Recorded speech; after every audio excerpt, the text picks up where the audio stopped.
David, you and I were talking about chapter 8 on marriage. I wanted to ask you a question on that. What is reciprocal validation and why is it important to the success of your relationships?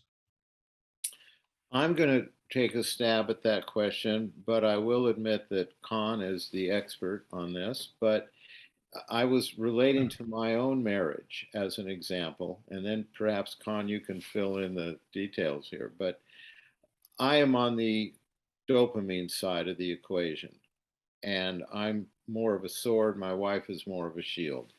And this relates not just to my marriage, but to all relationships that we're engaged in.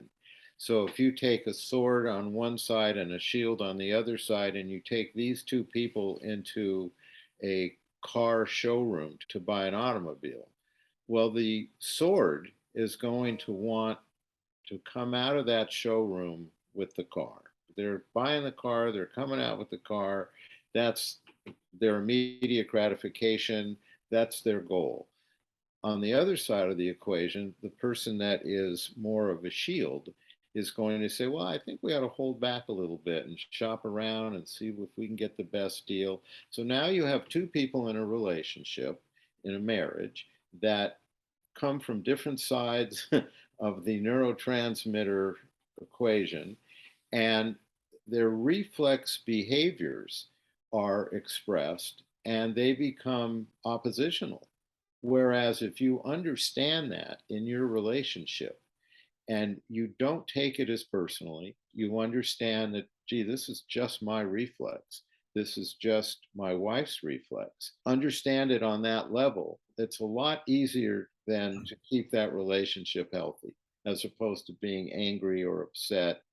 So that's an example of this. And Con, do you want to fill in some details on this? It's always been interesting to me that emotions are contagious. If someone is a little spooked by something and feeling anxious, that anxiety can leak into the people that they're around. An intimate relationship, obviously, it has an impact there.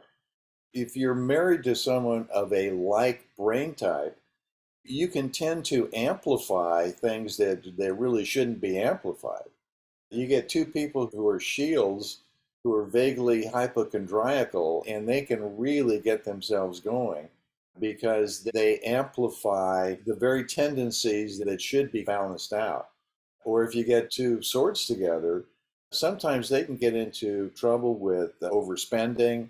If they have issues around impulse control, spending is a great way to get a dopamine hit. You can bump up your dopamine pretty easily by spending some money that maybe you don't have. So that relationships, depending on whether you're with someone of like brain chemistry or different brain chemistry, the effects are very different. What David was talking about was something where they're in opposition. Now, in my relationship, I'm more on the shield side, and my wife is much more of a sword. We have issues that balance that relationship. And then there are times where my tendency is to do something that's very different from hers. So I think understanding those things that relate to something that you don't intend, that you just have inherited, make those differences not only more understandable, but more acceptable. So you don't take those things as quite as personally as they might